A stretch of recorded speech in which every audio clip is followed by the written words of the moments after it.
Welcome to this episode of Talking with the Experts.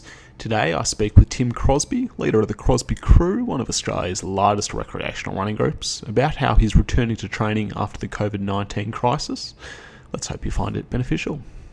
Tim, tell us a little bit about how you're planning the return to training and some of the obstacles you've had to overcome so far.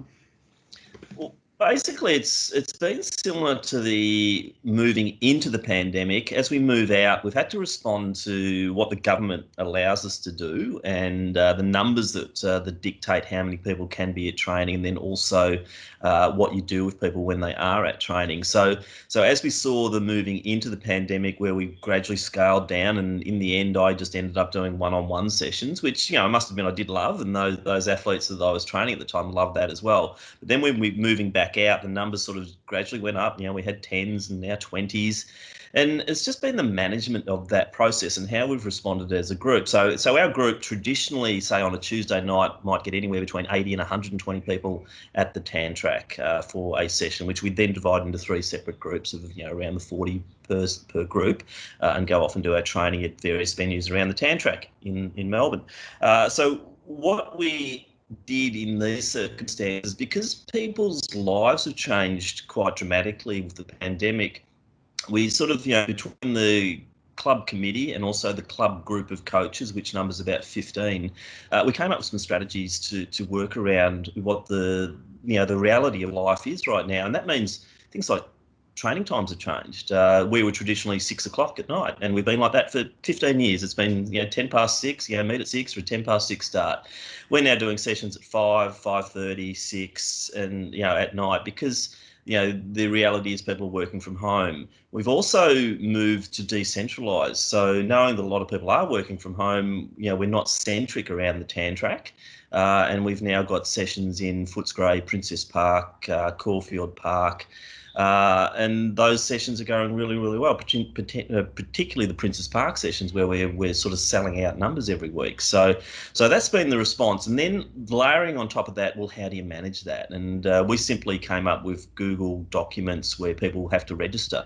Now, one of the compelling reasons for the registration is contact tracing, so that we know at the end of every session we mark off who was actually there. So in the case of someone being contracting coronavirus, we now have records of who they were with, independent of the contact tracing app, which we hope and we do recommend most people have on their phones.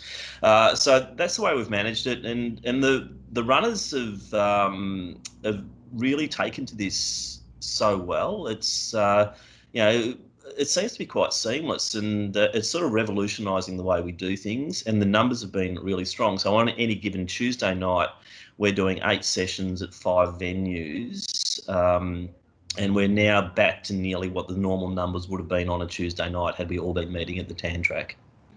Can I ask you just a little bit, first go back to your Google Docs system. How does that work exactly? Well, it's simply a Google Doc, which is, I think it's a Word doc, which we sort of put together each week, and that'll have every session that we do and similar to when we came into the pandemic, over the weeks that's been growing, as in initially it was just, I think, two nights per week. And Saturday morning, and then that grew to 4 to 5, and so we're back to actually this week is the first time that every session that we offered pre-pandemic is now being offered again.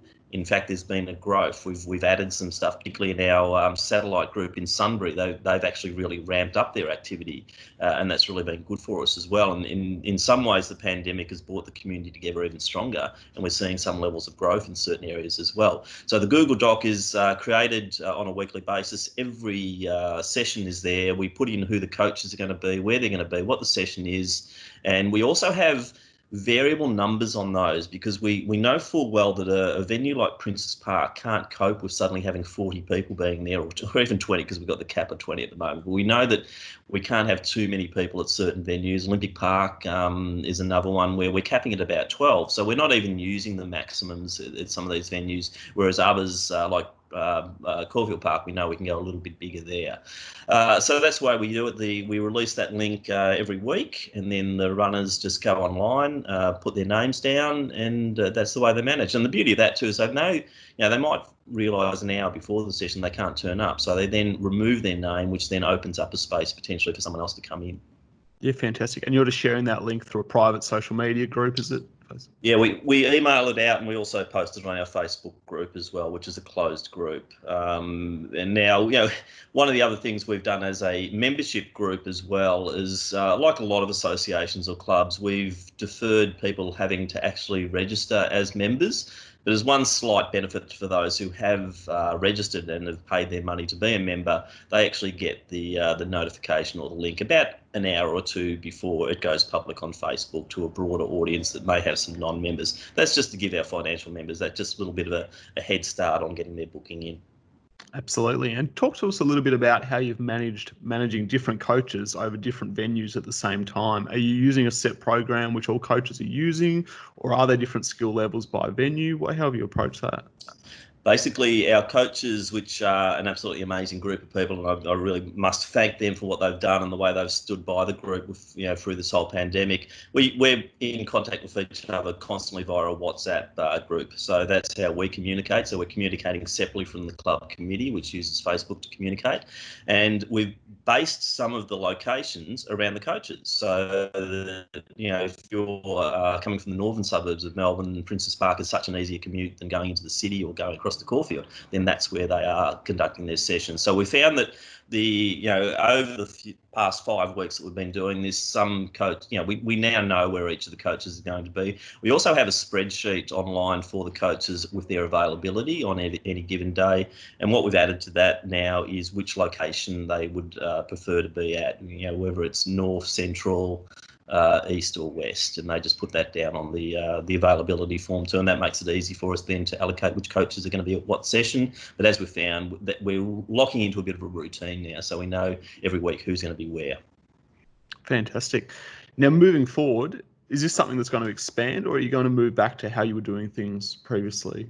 It's a really, really good question, Blair, because there are so many positives coming out of this, particularly our control of numbers, which can, in a recreational running group, training in busy venues like the Tan Track or Olympic Park, it can be problematic if we suddenly have 60 people doing the same session at the Tan. That's an issue. We know that and we acknowledge that. So having limited numbers or being able to control numbers and people registering for those sessions, that might be something that we continue on into the future. We as a committee and as the coaching group, we will discuss that moving forward. But it definitely has been a positive. And one of the other positives we found, and a lot of the coaches acknowledge this, because people are locking in and having to register, we get to know who they are much better than when you've got a mass group, and some of those people can be nameless because you just don't really get a chance to understand who they are. But when they're booking in, you get to know who each of these people are, get to know their names well, and get to really relate to those runners a lot better than we did as we were a mass participation training group. So that's been one of the positives. So I believe that moving forward, this decentralised model for our group might remain. It's still wonderful when you can get 120 people training at the same place, and that's been the feedback that I've had, that some people do want to get back to that at some stage and can't wait for that to happen. But there might also be a call now for us to look at the model that's operated for the last 15 years and say, okay, we're now going to make some changes, and we are going to recognise that we've got strong groups just to the north of Melbourne, to the east of Melbourne, and we might be facilitated training for them as separate venues, subject to availability of those venues moving forward. You did touch on this a little earlier, but can you talk a little bit about the financial model and how that's changed over this period and how that's going to evolve going forward as well?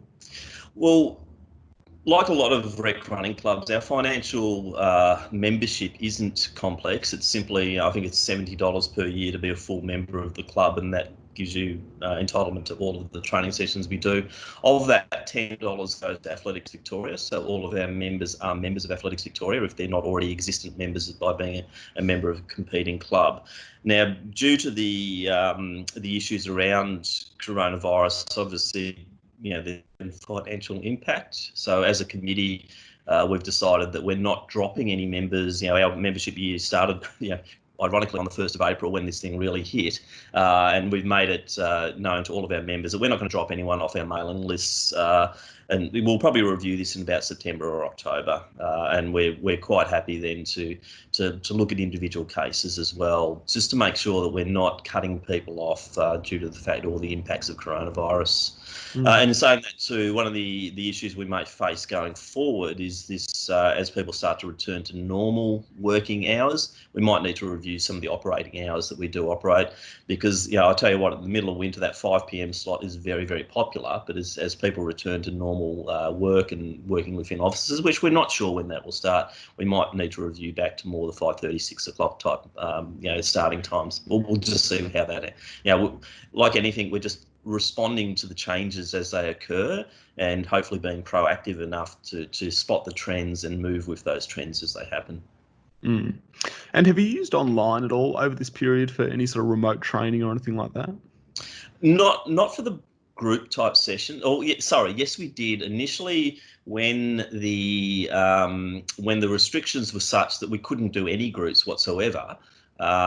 We were publishing every week suggested sessions for, say, a Tuesday and a Thursday. We'd say, okay, if you are getting out to train, because we know that a lot of people were still training because it was one of the 5 things you could do.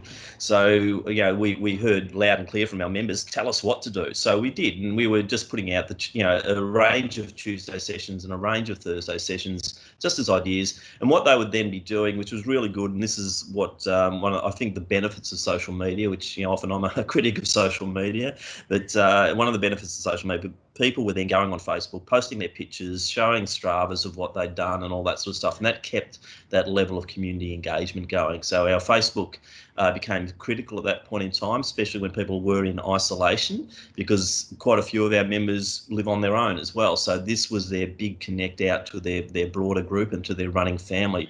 And it was important that we kept that going. And we had someone within our club who actually drove that really, really well. So every day the new post came up, the Monday post of, what did you do today? Show us your pictures. And that was really fantastic in keeping that connectedness of a group going. And in many ways, I think the core group are going to come out of this much, much stronger and much more bonded, I think, because what can happen in any large group is you can get cliques forming, you get distancing between different people, but this has been a real bonding measure, I think, and that core group has remained very strong and very tight. And when we started to go back to actual group sessions, just the sheer joy of people seeing their friends again and being with them. But in saying that too, one thing we haven't covered is when we get to a session, the need to maintain the social distancing. And we've been very, very good at that, our coaches are instructing people of, what they can't do still, and that's things like the high-fiving or the running as a pack. So, when we say if you're doing a set of 400s at Olympic Park, as we did last night, people aren't setting off in packs as much. They're separating by 1, 2, 3 metres, and they're maintaining that through the duration of the session. Okay, fantastic. Anything else you'd like to share? No, I just think for all groups out there, just be cognizant of what the government is saying. I've seen quite a few groups really reluctant to come back, I think in fear of, doing things wrong. But it's quite black and white what the rules are. And so long as you're observing social distancing as a running group, you can have up to 20 plus your 2 coaches. So that's a vibrant group of 22. Because as we saw in our group, the mental health aspects of this are huge. After a period of isolation, and, we're seeing all these weird things happening over the world at the moment, and a lot of that harks back to the impact of isolation on people. And the running groups that we have across Australia are so important to the lives of those individuals involved in them. Don't be reluctant to come back, just manage the process. And what you'll find is your members really want to get back out there. They want to be socially engaged again, and don't deny it to them. Just get it moving and just do it in a responsible way. But what you do need, is good leadership from your committee, and then have your coaches on board. And I think that's one thing that I've tried to, as the leader of our group ostensibly, even though I'm not the club president, is to have consensus on all of this and make sure that all your coaches are with you, all of your committee are with you. If that means you've got to do a little bit of give and take along the way, that's the way it goes. But don't now that we're back in a position where people can train together, so long as they observe social distancing, get out there and get it happening, because it should be happening. There's no reason why you hold back. Fantastic. Thank you very much, Tim. No worries, Blair.